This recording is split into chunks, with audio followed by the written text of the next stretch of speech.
Okay, let's dive right in here. Welcome to Voice Essentials, and my name is Dr. Dan.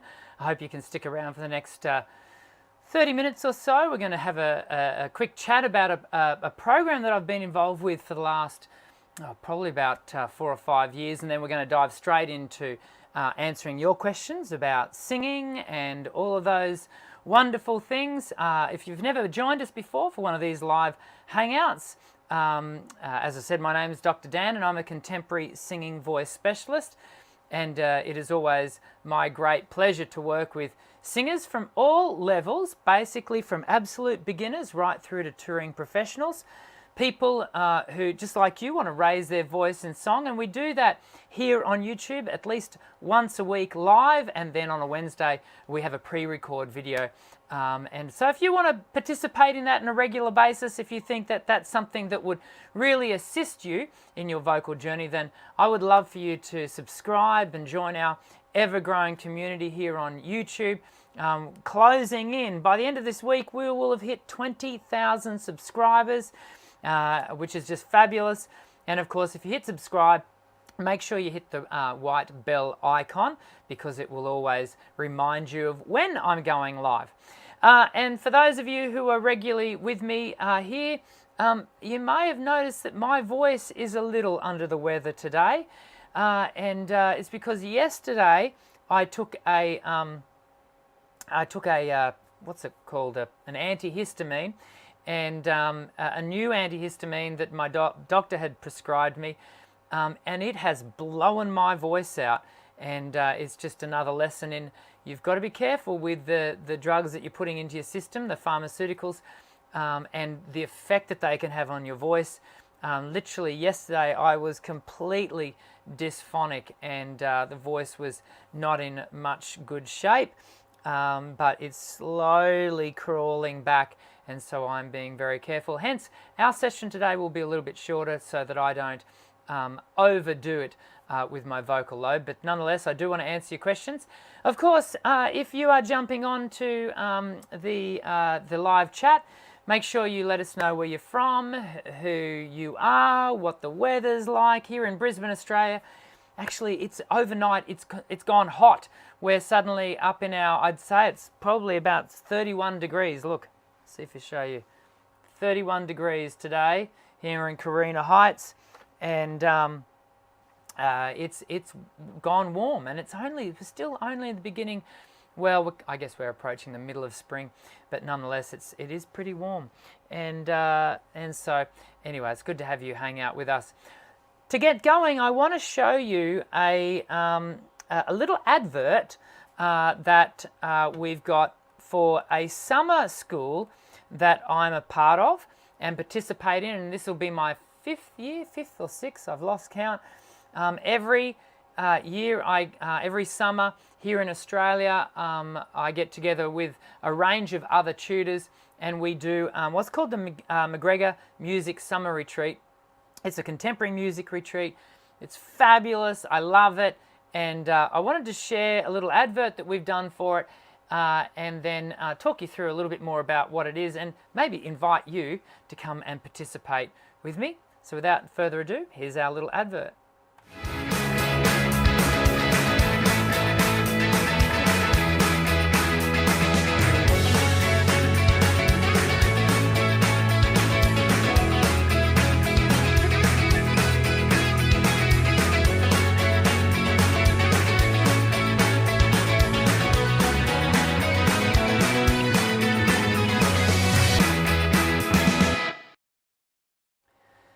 So it is an exciting program, and in my class I usually have, the wonderful thing about this program is it's between 10 to 12 people in a class, and so it's very small groups, it's not, en masse, it's very focused, and it's very rare that I get to spend a whole week with someone like this in such an intense way, where we really get to deep dive into voice and understanding the person's developmental process. And look, it really is a lot of fun. We have a blast, and it's happening I think it's January 7 through to January, it was on there, we'll show that little advert again a little bit later, and it really is, it's not just voice. So if you're in my class, and obviously you're doing contemporary voice, then what we do is we then join with the whole group, and we do put together ensembles, and it culminates in a big performance at the end of the week. And I've put a link not only in the card section, which will be, I think, up here. If you hit the cards, the little icon, there's a link there but also I've put a link down in the description section below for you to find out more about the program. And if you'd like to come and join me for a week in January, I would love to spend a week with you. And of course, it's not just for singers, it's for guitarists, drummers, bass players.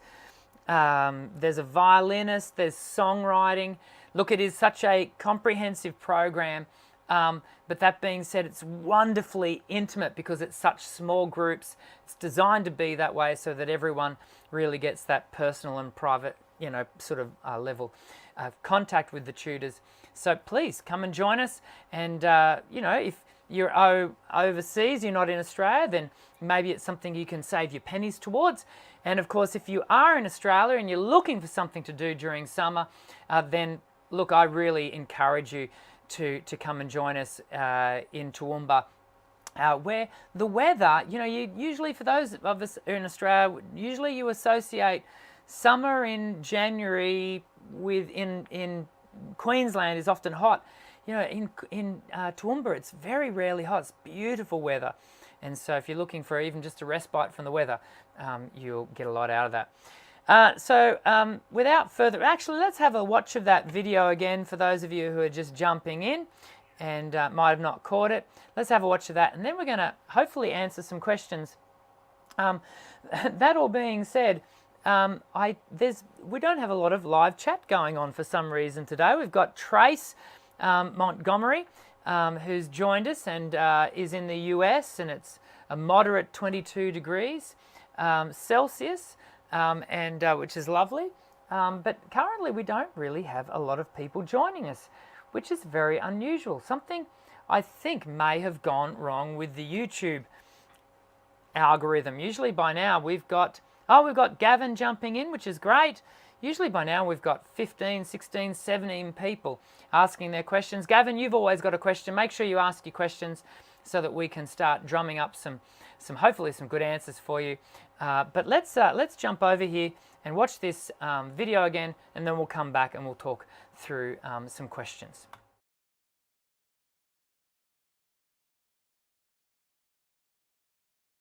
That's not going to help. That's just the end splash screen. I wonder if we can get it to do what we want it to. This is a classy way to do things, isn't it? I wonder if that'll do it for us. Let's try that again, everyone. Here we go.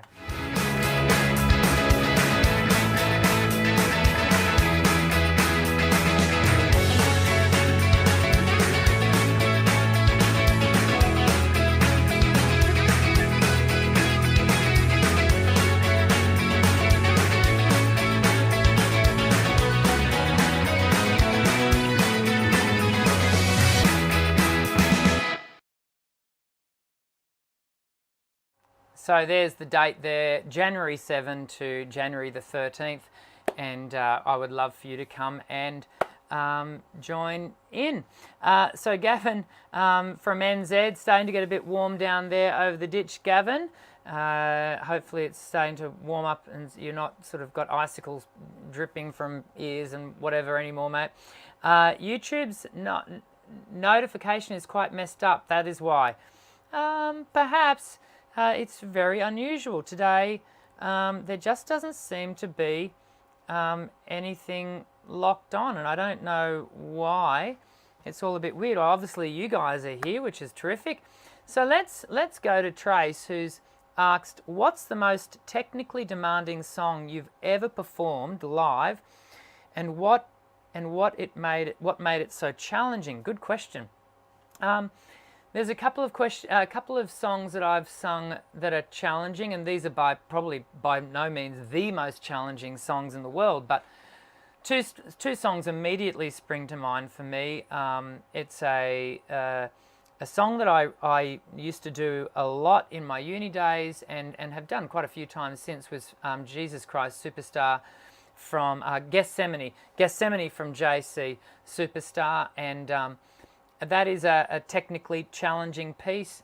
It's for those of you who don't know JC Superstar, it's a rock opera, rock musical, and it's got some challenging stuff in it. Really high peak vocals, and I chose to emulate I sing it in the fashion of a gentleman here by the name of John Farnham, who does just the most amazing rendition of it. And I love the sort of the anger and the angst that he put into the piece. But its range is extensive. It's full-blown vocals at the top of the range. And so that's probably the song that jumps out. And then there's another song that I have done in the past called Pity the Child, from a musical called Chess. It sounds like I'm only ever singing songs from musicals when you hear me talk about these two pieces, but I'm not. That being said, Pity the Child from Chess has some wonderfully rhythmic value to it. Again, it's got an extensive range, and the top note, which I think is a D, it lands on a what for me was a challenging vowel, and it's really quite high. That was probably not a good rendition of the melody. It's been a while since I've sung it. And it was a piece I used in exams for when I was doing university level vocal, because it did display extensive range, good contemporary vocal, sort of a rock musical vocal. And yeah, so they're two songs that stand out to me. A third one, this is going away from music theatre. I always did a song, I Can Remember This Rain, Spain, a song called, I think it was just called Spain. I can remember the rain in December, the leaves were brown on the ground. Ba-da-da-da-da-da-da-da. Great song, again, rhythmically challenging, and that was a part of my jazz program. I did an undergrad in jazz vocals, much to the shame of people who are great jazz singers, which I'm not. And that was a piece I used as a part of my master's performance. And I love that piece. There's something I'm drawn towards rhythmically challenging pieces more so than melodically challenging pieces. I don't tend to have a lot of struggle with melody. By no means do I find every melody a breeze, but my range permits me. The rhythmic challenge is always a big thing for me, to get rhythms right, and in part that was a part of my challenge with singing jazz, is to get that feel. For those who are jazz singers, I admire you so much in your ability to really internalize that pulse. So Trace, I hope that answers your question. It's just the two of us here, the three of us here today. We've got how do you make your mix heady, chesty? Gavin, it comes down to, and again, my voice, I think, Gavin, you jumped in late, so I will say this to you. My voice today, I took a pharmaceutical yesterday for an antihistamine, and it's a new antihistamine that I took, and it's blown my voice out. So I'll see how I go in showing you what I mean in answering your question, but forgive me if my voice doesn't hold out. When I say it blew my voice out yesterday, I was completely dysphonic, so something went wrong. Where am I? I'm just looking over my shoulder to see what's happened with our... Yeah, it just isn't coming up. Normally we would have 50 or 60 people joining us by this stage, and we just haven't had anyone. It's a bit weird, isn't it? How do you make your voice mix heady or chesty? It's basically, I always think of it as a bit of a clutch point. If you've learnt to drive, when we do a hill start in old manual cars, maybe showing my age here, you find that clutch point where you just got just the right amount of everything.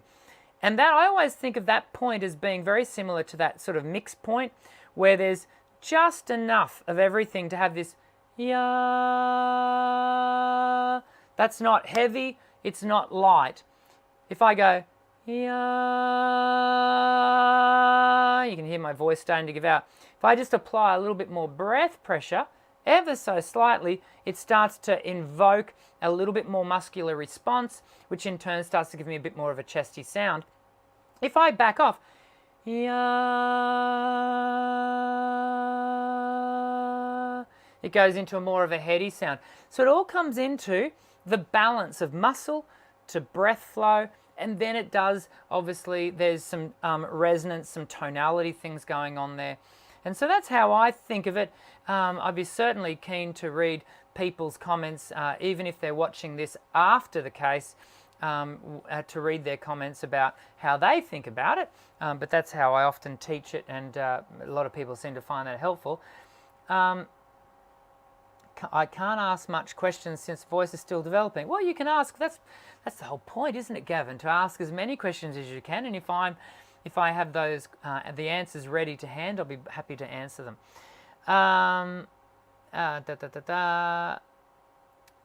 I do know my voice is becoming quite darker, heavier, but my tessitura is still there. Gavin, if you're happy to indicate whether I forget. You and I have interacted a fair bit here on YouTube, but I just can't remember whether you're a younger person, an older person. Mine is becoming quite darker, heavier, but my tessitura is still there. When we talk about tessitura, there's a little bit of misunderstanding with the term tessitura. I tend to reserve the term tessitura for simply as a musical term, which means mean average of notes. When we then talk about the fach, the F-A-C-H, very careful to put the H on there, fach, we're talking about where the voice happily sits. And when the tessitura, the mean average of a song, the mean average notes, the mean average of the notes of the song find themselves marrying nicely with your fach, that is your sweet spot throughout your range, then the song becomes that little bit easier. So Gavin, if you're 15, you will find that, yeah, you're probably still 1 or 2 years away from the voice really hitting that point where it's fully settled, and that you're able to really start to rely on the mechanism having emerged from puberty.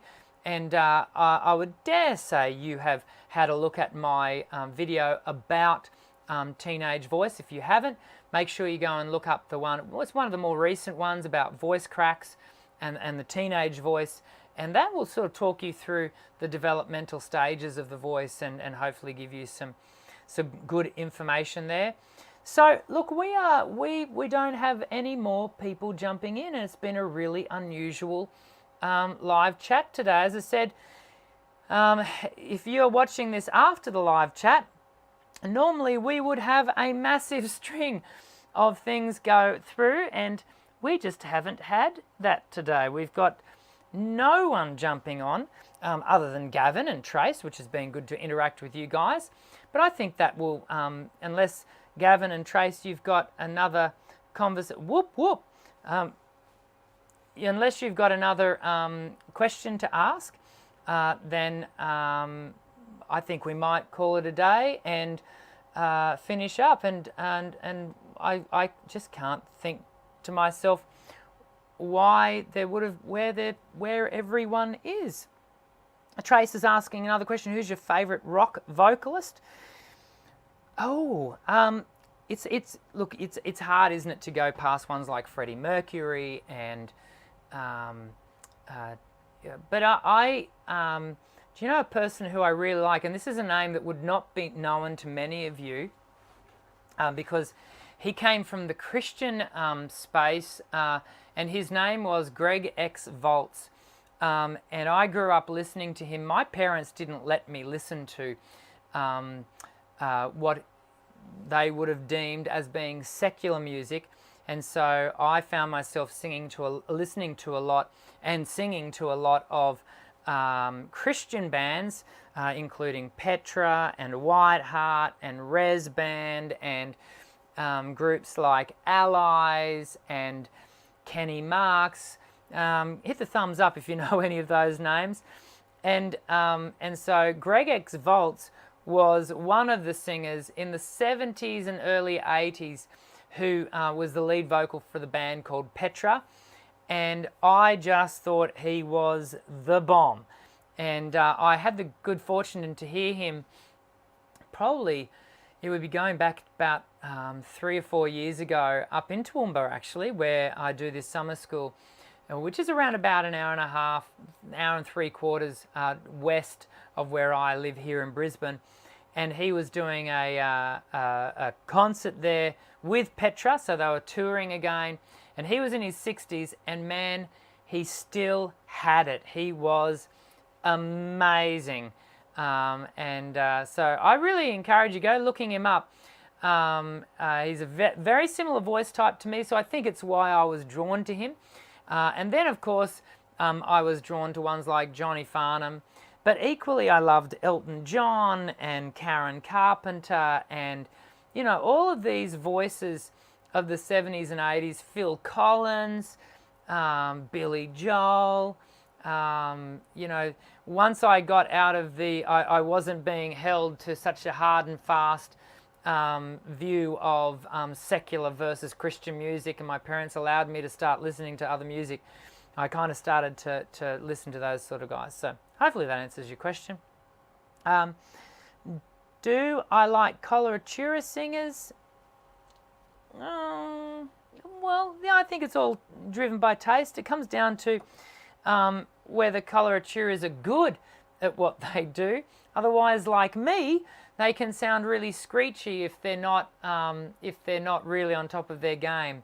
It's one of the challenges of having an anatomically high range is if it's not well developed, yeah, sure, we can hit the high notes. But if it's not well developed and if there's not good round, you know, substantial tone around those high notes, then it sounds horrible. It sounds like, you know, swinging a cat around a room, which you should never do, incidentally. Okay. Yeah, check them out, Trace, and let me know in the comments later what you think of Greg X Volz, VOLZ, and he was one of my heroes. Johnny Farnham is a technical master. Agreed, Trace. I'm guessing, Trace, that even though you are in the US, that you must be an Aussie, especially given that earlier up you said it was 22 degrees Celsius. So I'm guessing that you might be one of our an Aussie expat.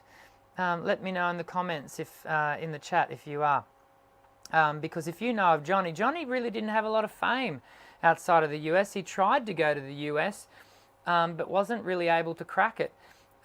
His style just seemed to really resonate with the Australian public, and not much further afield, certainly into New Zealand and possibly up into some of the Asian countries. But John's really had a very, I mean, here during the 80s and the 90s, John Farnham was the dude. No, actually, with the excessive, no, actually, you're actually, you're an American. So if that's the case, I'm impressed that you know about who John Farnham is, and that you've had the good pleasure to interact with him and his stuff. Anyway, I think we're going to call it a day. I was only wanting to sort of do a 30-minute hangout today. Anyway, my voice is, as you can hear, is a little bit tired. Oh, you're the voice. You're the voice trying to understand it. Da-da-da. I used to speed skate to that on a skating ring back in, I'm really showing my age now, roller skating, when roller skating was a thing. And speed skating around the ring thinking you're really cool. And yeah, anyway. Look, I'm going to finish up today. What I'm going to do is play us out on the video that we started the chat with. This has been a really peculiar hangout with only the three of us hanging out. If you're watching this after the event, I hope you got something out of it, and certainly be sure to join us more regularly. Maybe it's the time, maybe it's the fact that it's 2 o'clock on a Tuesday, I don't know, and the phone's ringing, and dearie me, it's all happening here. I'm going to finish up, and make sure, if you haven't joined before, make sure you subscribe, hit the bell icon so that you're always notified. Hopefully, as Gavin says, the notification system on YouTube can go a bit weird. But at the very least, make sure you hit the bell icon, and hopefully you'll get the notifications for us to go live. We go live Mondays and Tuesdays, and maybe Tuesday 2 o'clock is a time to be avoided. I don't know. But look, hopefully I'll see you in the next Voice Essentials video. I'm Dr. Dan. Sing well.